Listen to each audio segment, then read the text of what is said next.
Smart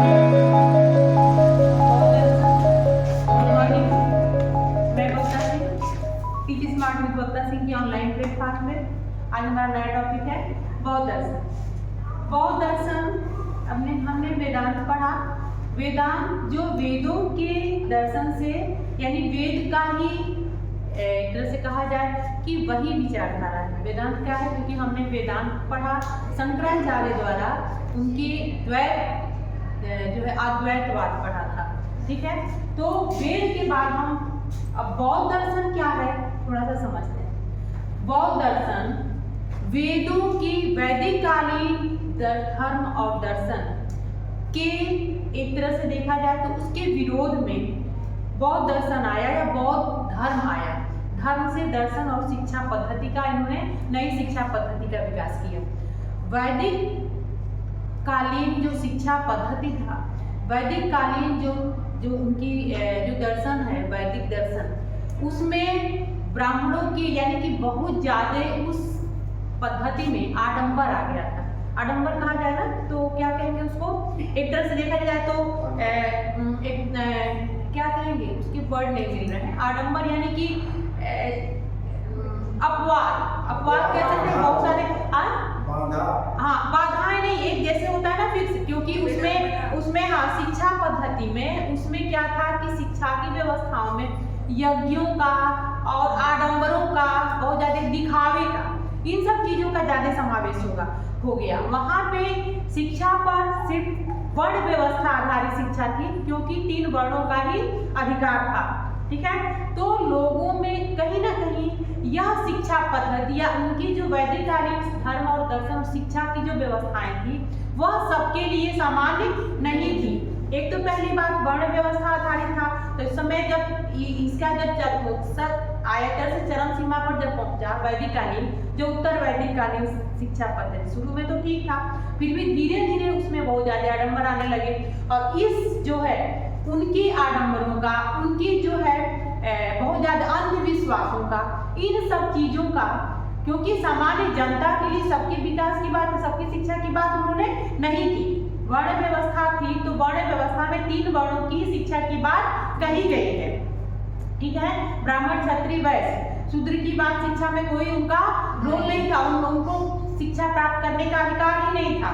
ठीक है, तो उसी के विरोध में बौद्ध दर्शन और शिक्षा, बौद्ध कालीन जो है ये दर्शन की शुरुआत गौतम बुद्ध द्वारा, बुद्ध जिसको कहते हैं बौद्ध क्यों कहते हैं, क्योंकि इनका बचपन का नाम क्या था? सिद्धार्थ था। सिद्धार्थ था। एक कहाँ थे? एक साप के राज्य के सुद्धोधन के इनके पिता कौन थे? सुद्धोधन।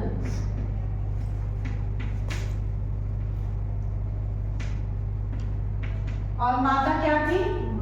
माता महामाया, माया देवी। यस, क्या है ना, महामाया देवी। इनका बचपन का नाम सिद्धार्थ था। ठीक है, यह बुद्ध कब कहलाए? इनके जीवन की 4 घटनाएं हैं। सबसे पहली बात, गौतम बुद्ध जो थे इन्होंने इस नए धर्म का तरह से इन्होंने शुरुआत किया, इनकी देन है। यह बचपन में तो एक साथ के राजाओं के जो है राजघराने में पैदा हुए, लेकिन इन्होंने इनके जीवन की 4 ऐसी घटनाएं देखी जिसको देखकर यह उससे दुखी होकर इन दुखों का क्या कारण है इसकी खोज किया। ठीक है, इसलिए इनके जीवन की 4 घटनाएं इनके जीवन से जुड़ी है। और जो घटनाएं गौतम बुद्ध को यानी महात्मा बुद्ध कहने के लिए हमें उनको एक संबोधन किया गया, बुद्ध, क्योंकि इन्होंने बौद्धित्व को प्राप्त किया था। बुद्ध मतलब ज्ञान, बुद्ध मतलब ज्ञान, इन्होंने ज्ञान प्राप्त किया था।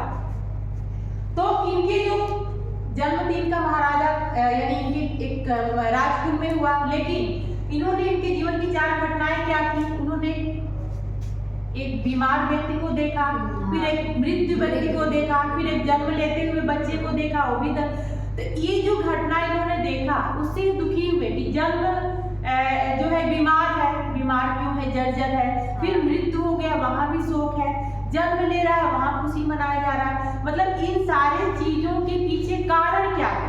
दुख है, सब में उनको दुख ही दिखा। तो इसके कारण को खोजना चाहिए, इसलिए इन्होंने क्या किया? पहली बार कि यह अपने राजपाट छोड़कर कि उस काल में इन्होंने अपना राजमहल छोड़ा जब इनकी शादी हो गई थी। ठीक है, इनकी पत्नी का क्या नाम था? यशोधरा। और इनके पुत्र कौन थे? राहुल। राहुल को इन्होंने क्या कहा? राहुल को पास भी कहा जाता है, पास, इसको फंदा इन्होंने कहा। यह अपने परिवार को छोड़कर और निकल गए उस ज्ञान की खोज में, जिससे कि हम इस कारण का यानी क्या कारण है कि इस पृथ्वी पर हम क्यों आ रहे हैं, क्यों ये दुखों को हम भोग रहे हैं। ठीक है, इसकी खोज में वो निकल गए। जिस घटना को जो राजपाट छोड़ के जब निकले तो क्या हुआ, उस घटना को क्या कहते हैं?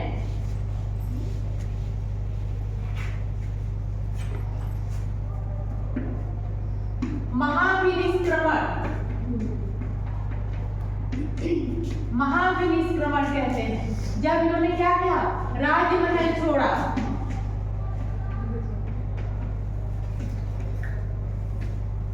क्योंकि इन्होंने अपना महल उस अपने पुत्र और बच्चों परिवार को छोड़कर निकल गए थे। ठीक है, ज्ञान की खोज में कि आखिर इस दुखों से अंत कैसे मिलेगा। ठीक है, इसकी खोज में। तो पहली घटना ये है गौतम बुद्ध के जीवन की। इनका जन्म कितना कब हुआ था? 6वीं शताब्दी ईसा पूर्व में, यानी 563 ईसा पूर्व की 67 है नहीं 563 ईसा पूर्व में, और लेकर और उसके बाद से मृत्यु कब तक हुआ था? 483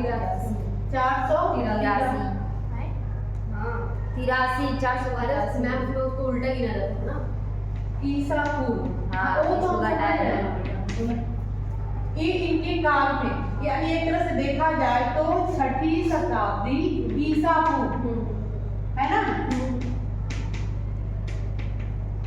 6वीं शताब्दी ईसा पूर्व में इनके काल में जन्म हुआ था, उस काल की बात हम कर रहे हैं। इसीलिए 6वीं शताब्दी ईसा पूर्व के पहले जो था वह कौन सी शिक्षा पद्धति थी? वैदिक कालीन शिक्षा पद्धति। ठीक है, महाविनिष्क्रमण कहा गया। ज्ञान की खोज में ये जगह जगह भटके। उसके बाद से इन्होंने घोर तपस्या किया। घोर तपस्या करके इनकी शरीर कहा जाता है ना, सिर्फ अस्थियां बच गई थी, जर्जर हो गई एकदम, बस मृत्यु को प्राप्त नहीं, शरीर भी बस ढांचा बचा था। तब इन्होंने एक मध्यम मार्ग चुना कि ज्ञान हम ना एकदम कठोर तप करें, अनम हम भोग विलास करें, एक ऐसा मार्ग जिसमें हम चलकर ज्ञान की प्राप्ति कर सके। तब इन्होंने फिर ज्ञान प्राप्त करने के लिए इस जंग छोड़कर और इन्होंने क्या कहते हैं कहाँ पे, यानी बोध गया, बोध वृक्ष के नीचे बैठा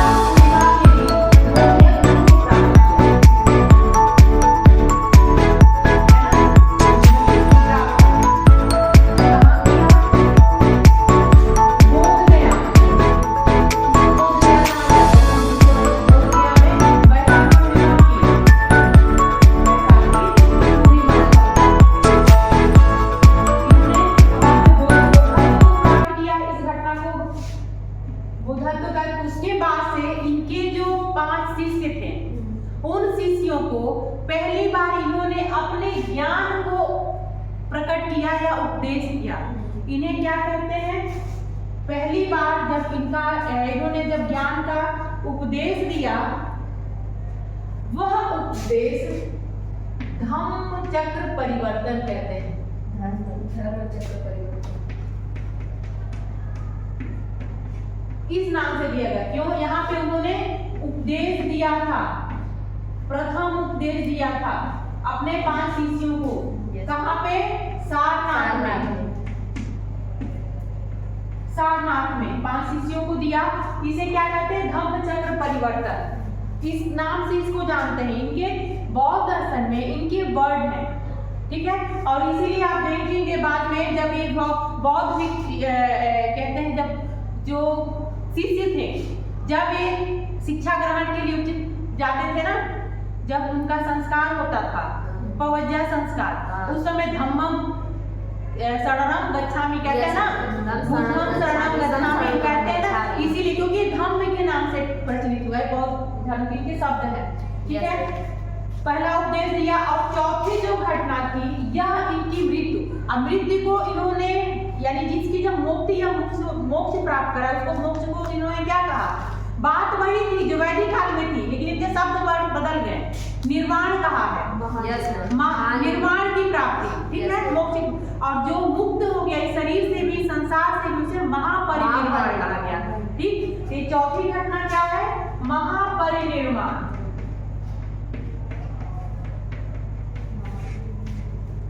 महापरिनिर्वाण।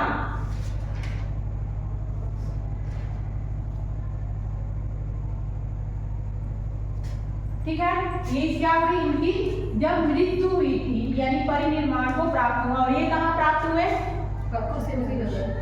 उसी नगर में, पावापुरी में। यस, पावापुरी में। जन्म कहाँ हुआ था? लुम्बिनी। ठीक, लुम्बिनी कपिल वस्तु में लुम्बिनी नामक जगह पर। ठीक है, क्योंकि वो अपने राजमहल में पैदा हुए थे।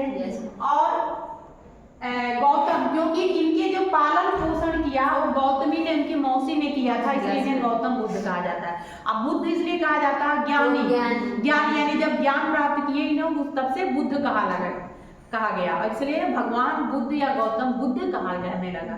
ठीक है, ये समझ में आया। अब यहाँ से इनके आगे बढ़ते हैं। ये हो गई इनकी जीवन की घटनाएं। अब ये घटनाएं ही आगे इनकी शिक्षाएं में भी आएंगी। ये घटनाएं की शिक्षाओं में भी आगे दिखेंगी हमको। ठीक है, अब गौतम बुद्ध ने जो दुखों से कहीं ना कहीं दुखी होकर, दुखों को देखकर उन्होंने जिस दुख के निवारण की उपाय की खोज में या ज्ञान की खोज में, आखिर इस दुख के कारण क्या है, उस कारण की खोज में निकले। और जब इन्होंने ज्ञान प्राप्त किया तो मेन जो इनकी शिक्षा है वो 4 आर्य सत्य है। क्या है? 4 आर्य सत्य जो इनकी मेन शिक्षाएं हैं वो हम पढ़ेंगे आगे। और गौतम बुद्ध से संबंधित जो पुस्तकें हैं वो क्या है? त्रिपिटक। क्या है? त्रिपिटक। त्रिपिटक है, त्रिपिटक जो गौतम बुद्ध के बौद्ध धर्म से संबंधित है। यही बौद्ध धर्म, पहले तो ये धर्म से शुरू हुआ, बाद में इनके धर्म से संबंधित शिक्षण व्यवस्थाएं भी हुई। वैदिक कालीन शिक्षा के विरोध में एक नई शिक्षा पद्धति की शुरुआत हुई। पहले बौद्ध धर्म दर्शन शुरू हुआ, बौद्ध धर्म चला, धर्म के प्रचार जगह जगह किए गए। कोई भी व्यवस्था बदलती है या कोई भी धर्म चलता है तो उसके प्रचार प्रसार ऐसे नहीं बढ़ता है। तो क्योंकि वैदिक कालीन शिक्षाओं में बहुत सारे दोष थे, आडंबर मतलब दोष, कमियां थी, उन कमियों को लोगों ने इसको बहुत ज्यादा मतलब एक्सेप्ट किया, धारण किया। तो इसलिए गौतम बुद्ध के धर्म को जो है उसको धारण किया, उसके साथ ही शिक्षा की व्यवस्थाएं भी किए, जिसको हम देने के लिए कहा करते हैं मठ और विहारों में। जो ये सन्यासी होते थे, ये सन्यासी भिक्षु होते थे, वहां पे सन्यासी होते थे ना, महर्षि होते थे, ये क्या होते थे? भिक्षु होते थे। क्यों? क्योंकि इनका जीवन भिक्षा मांग के ही चलता था, भिक्षा पे ही चलता था। और ये जो शिक्षित जो इनकी विद्यालय थे वो क्या थे? मठ और विहार थे। मठ और विहार, मठ मतलब जहाँ भिक्षु रहते थे, विहार, और वहां पे शिक्षण संस्थाएं भी चलती थी। उसमें उनके बहुत इसमें गहन चीजें, जैसे गौतम बुद्ध ने जब उनकी मृत्यु हुई या जब उनके मुख्य जो उपदेश थे तो उन्होंने मूर्ति पूजा का विरोध किया था। इसलिए उन्होंने पहले कहा था कि मुझे कभी भी मूर्ति के रूप में मत पूजिएगा। इसलिए इनके जो 2 संप्रदाय उत्पन्न हुए, हीनयान और महायान, हीनयान और महायान, तो दोनों संप्रदाय में हीनयान मौलिक जो इनके द्वारा दिए गए थे उनके सिद्धांतों को मानने वाले थे, और महायान वो धर्म थे क्योंकि वो भारतीय धर्म और दर्शन से प्रेरित थे। तो भारत में मूर्ति पूजा को तो स्थान दिया गया, इसलिए वो महायान धर्म वाले क्या किए? वो गौतम बुद्ध को मूर्ति के रूप में पूजे, भगवान के रूप में माना, जबकि उन्होंने मना किया था। इसीलिए उन्होंने आत्मा और परमात्मा की बात नहीं की थी। ठीक है, गहन चीज आगे हम बताएंगे। थोड़ा सा अब यहाँ पे चलते हैं कि बौद्ध जो साहित्य है, गौतम बुद्ध द्वारा के जो बौद्ध साहित्य हैं जान लेते हैं थोड़ा सा बहुत साहित्य। क्या थे? त्रिपिटक थे। त्रिपिटक, पिटक का मतलब समझते हैं ना आप? पिटक मतलब पिटारा, पिटक मतलब पिटारा, ज्ञान का पिटारा, ठीक है ना? पिटक मतलब पिटारा या बक्स, पिटारा कहते हैं ना बक्सा को, वही हो गया। त्रिपिटक क्यों कहा गया? क्योंकि इसमें विनय पिटक,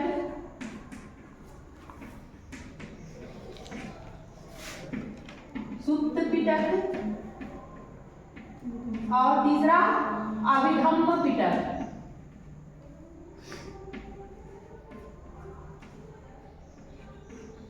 तीन पिटकों का इन्होंने, इनके साहित्य मुख्य हैं तीन पिटक, जो त्रिपिटक कहा गया। यही इन्हीं में इनके गौतम बुद्ध द्वारा दिए गए उपदेशों को, उनके नियमों को, उनके सारे जो है दर्शन के बारे में इसी में मिलता है, ठीक है। बाद में इसके बाद तमाम जो है विदेशियों ने इनके बारे में लिखा, फिर यहाँ के लोगों ने, राजाओं ने लिखा, लेकिन मुख्य जो कहेंगे साहित्य क्या है? त्रिपिटक ही है, ठीक है। मुख्य साहित्य क्या है? त्रिपिटक है।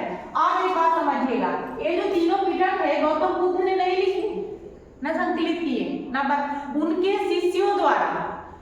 शिष्यों द्वारा यह संकलित किए गए। जो बहुत संगतियां हुई ना, बहुत संगति हुई, संगति मतलब सम्मेलन, संगति मतलब सम्मेलन हुआ, बहुत भिक्षुओं का सम्मेलन हुआ, जिसको सम्मेलन करने के लिए राजाओं ने, क्योंकि बहुत सारे बौद्ध काल में बौद्ध जो है राजा बौद्ध भिक्षु बने, यानी राजा बौद्ध धर्म को मानने वाले थे। जो बौद्ध धर्म को बढ़ावा देने का कार्य किसने किया? राजाओं ने किया, जिन्होंने बौद्ध धर्म अपनाया, ठीक है। कालाशोक थे, चंद्रगुप्त थे, और क्या कहते अशोक थे, उनके समय में संगतियां हुई। तो विनय पिटक में क्या है? विनय पिटक में बौद्ध दर्शन से संबंधित क्या है? नियम और आचार है, नियम एवं आचार विचार, जो भी नियम और आचार थे। सुत्त पिटक में क्या है? बौद्ध कपाली के द्वारा किया गया था इसको संकलित। कपाली कौन थे? बौद्ध भिक्षु थे, गौतम बुद्ध के शिष्य थे। सुत्त पिटक का इसमें क्या है? गौतम बुद्ध की शिक्षाएं हैं, मौलिक सिद्धांत, मौलिक शिक्षाएं जो उन्होंने दिया था, ठीक है। सिद्धांत या शिक्षाएं जो भी उन्होंने दिया था, किसने लिखा था इसको? नहीं, उनके शिष्य आनंद, क्या था? आनंद ने। किसने दिया था? कौन था? आनंद थे ना, आनंद ही तो थे उनके शिष्य, आनंद द्वारा संकलित किया था। तीसरा अभिधम्म पिटक क्या था? इसी बौद्ध दर्शन के संबंधित इनकी मौलिक सिद्धांत और जो उनका इन्होंने एक तरह से कहा महायान से प्रेरित है, उनकी शिक्षाओं का और दार्शनिक व्याख्या इन्होंने किया था। क्या किया था? सुत्त पिटक से संबंधित पिटक के सिद्धांतों का, शिक्षाओं का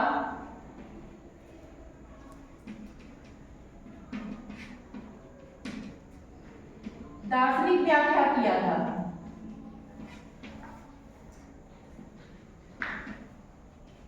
व्याख्या किया गया था किसमें? अभिधम्म पिटक में।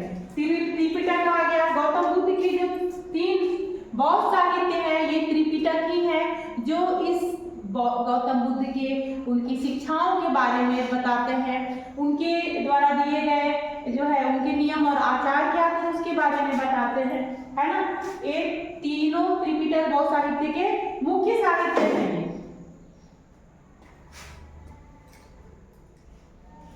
ये समझ में आया? बौद्ध दर्शन के दो संप्रदायों में बट गया। पहले तो हीनयान थे, हीनयान जो गौतम बुद्ध के मौलिक सिद्धांतों को मानने वाले थे, ठीक है। मौलिक सिद्धांत क्या था ये भी हम आगे मतलब अब उसके नियम जब पढ़ेंगे उसके सिद्धांत में क्या है। संप्रदाय जो थे दो संप्रदायों में बटा, कौन कौन से?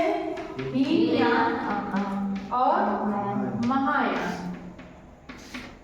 हीनयान जो आनंद थे शिष्य, वो उन्होंने उनकी बातें लिखी थी। हीनयान जो इनकी प्रमुख सिद्धांतों को माना इन्होंने,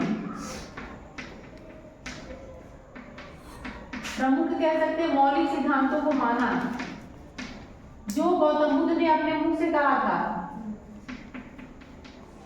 मानने वाले थे। और महायान क्या थे? यह बुद्ध को भगवान के रूप में माना।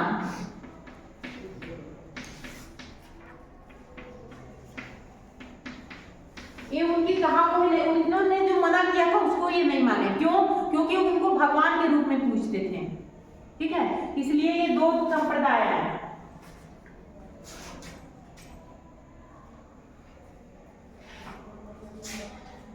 हो गया? अब आगे बढ़ते हैं। सॉरी, क्या हुआ? लिखना था, कब नहीं लिखा? चलो, लिखने के लिए जो चीजें मैंने मिटा दिया है उसको आप लोग वीडियो देख लीजिए।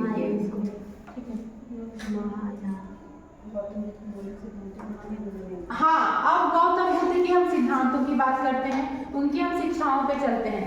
तब एक बात और देखिएगा, गौतम बुद्ध ने तत्व की बात नहीं, क्योंकि जहाँ आत्मा और ब्रह्म पढ़े थे ना बौद्ध उसमें वेदांत दर्शन में, यहाँ गौतम बुद्ध आत्मा और उसको ईश्वर को, परमात्मा को नहीं, उन्होंने कहा इसमें विचार करना ही व्यर्थ है, क्योंकि उनसे हमें निर्वाण की प्राप्ति नहीं हो सकती है, उनका अध्ययन क्यों करें, इसलिए मौन है। लेकिन बौद्ध दर्शन गौतम बुद्ध ने पुनर्जन्म की बात की है। पुनर्जन्म के लिए क्या है? हमारी इच्छाएं, हमारी तृष्णाएं, हमारी जो इच्छा या अविद्या, अज्ञान के कारण हम इस शरीर को अपना समझ लेते हैं, इससे तमाम इच्छाएं पैदा होती हैं।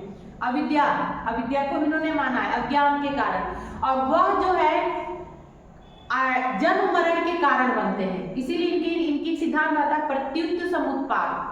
प्रत्युत्थ समुत्पाद एक नामक सिद्धांत आता है, कर्म कारण, जहाँ पे कार्य कारण, किसी भी कार्य को होने के लिए, किसी भी दुख के लिए उसके पीछे कारण हो, उसी को प्रत्युत्थ समुत्पाद इन्होंने कहा है। ठीक है, अब इनकी शिक्षा, पहली बात इन्होंने मध्यम मार्ग कहा था। मध्यम मार्ग कहा था, जो हमने कहा ना कि जब एक तपस्या करते करते थक गए, तभी इन्हें ज्ञान नहीं मिला, तब इन्होंने मध्यम मार्ग का चयन किया। मध्यम मार्ग मतलब कि न हम इतना कठोर नियम को अपनाएं, इतनी कठोर नियम को जैसे वेदांत दर्शन कहता है, न उतने कठोर बने और न ही उतने हम भोग विलास में पड़े।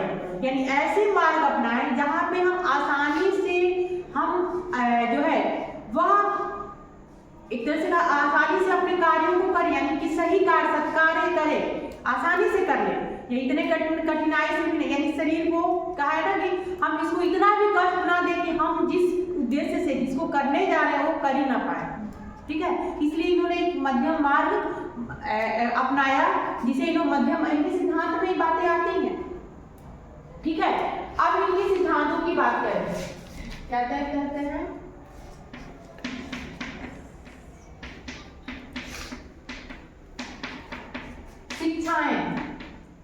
शिक्षाएं इन्होंने क्या दिया था?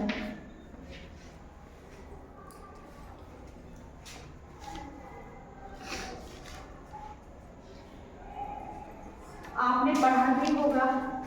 ठीक है, गौतम बुद्ध की जो मेन शिक्षा है उन्होंने बताया 4 आर्य सत्य, जो इन्होंने 4 आर्य सत्य कहे हैं। क्या कहे हैं?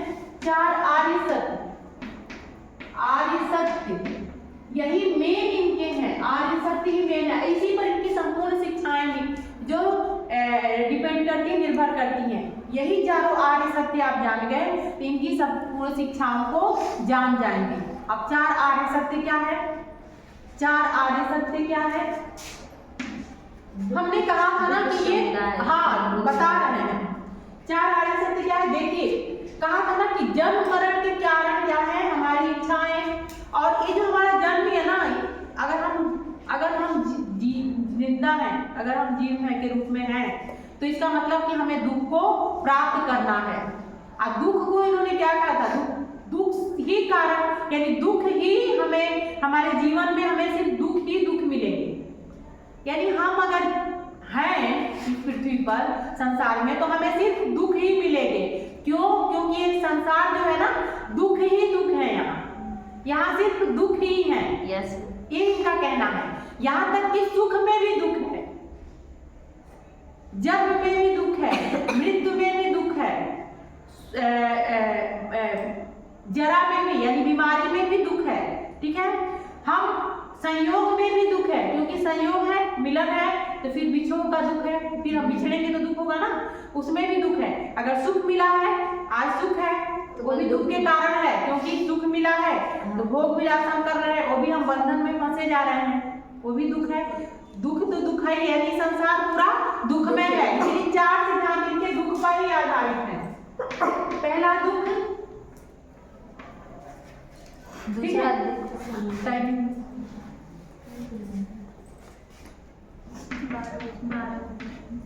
दुख समुदाय, दुख निरोध,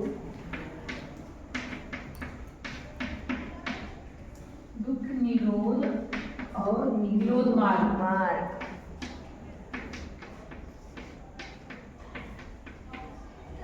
निरोध मार्ग 4 इनके आर्य सत्य हैं, और यही चारों आर्य सत्य में इनकी सारी सिद्धांत, सारी शिक्षाएं निहित हैं। क्या है? पहला दुख, कहा है ना कि संसार क्या है? दुख ही दुख है।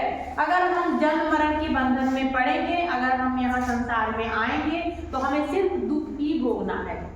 सुख के कारण भी दुख है, जन्म के कारण भी दुख है, जो है ना संयोग के कारण भी दुख है। मतलब जिसमें भी हम फंसेंगे, ये जो पास है, जो हमारे संबंध है, जो हमारी इच्छाएं हैं, क्या है पास? हमारी इच्छाएं। ये इच्छाएं हमें दुखों में फंसाती चली जाएंगी, इसीलिए ये संसार दुखमय है।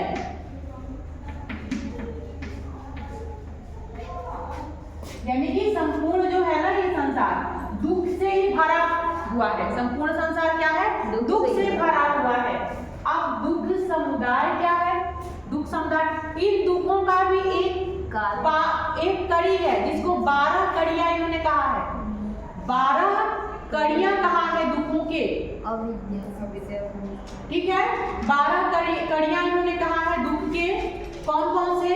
अविद्या, संस्कार, विज्ञान, नाम। हाँ, वो सारे 12 कड़ियां हैं इसके। 12 कड़ियां, हाँ, भव जाति जरा दुख समुदाय की 12 कड़ियां, जिसमें कुछ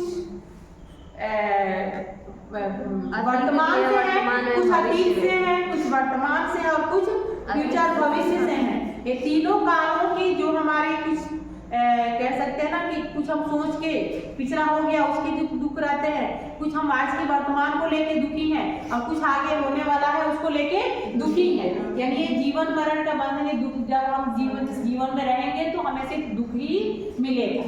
ठीक है, ये इनका कहना है। और उसकी 12 कड़ियां हैं। 12 कड़ियां हैं दुखों के। दुख समुदाय, दुख निवारण। अब ये कहते हैं कि 12 जो दुख की कड़ियां हैं, 12 कड़ियां जो माना है, अविद्या, अज्ञान, है ना, और क्या संस्कार, विज्ञान, ये सारी दुख की कड़ियां हैं। 12 कड़ियां हैं। आगे हम लिखवाएं उनकी शिक्षा में। मतलब जो वर्तमान, कुछ अतीत की, कुछ वर्तमान की, और कुछ भविष्य की। ये तीनों कालों में जो ही हमें जो भी चीजें अनुभव है, स्पर्श है, संस्कार है, विज्ञान है, भौतिक सुख सुविधाएं, जो ये सारे दुखों के कारण है। ये सारी कड़ियां हमें दुख देती हैं, इसलिए इन्होंने दुखों की एक पूरी 12 कड़ियों का उल्लेख किया है। इसके साथ ही ये कहते हैं, एक कड़ियां क्या है? प्रत्युत समुत्पाद कहा है इन्होंने। प्रत्युत समुत्पाद, इनके सिद्धांत आता है प्रत्युत समुत्पाद। ये भी चीजें हम समझाएं। प्रत्युत समुत्पाद थोड़ा समझ लीजिएगा। टाइमिंग क्या होगी? 12 बजे।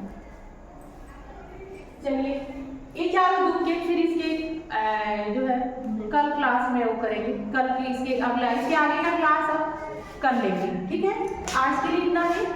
आई होप आप लोगों को समझ में आया होगा।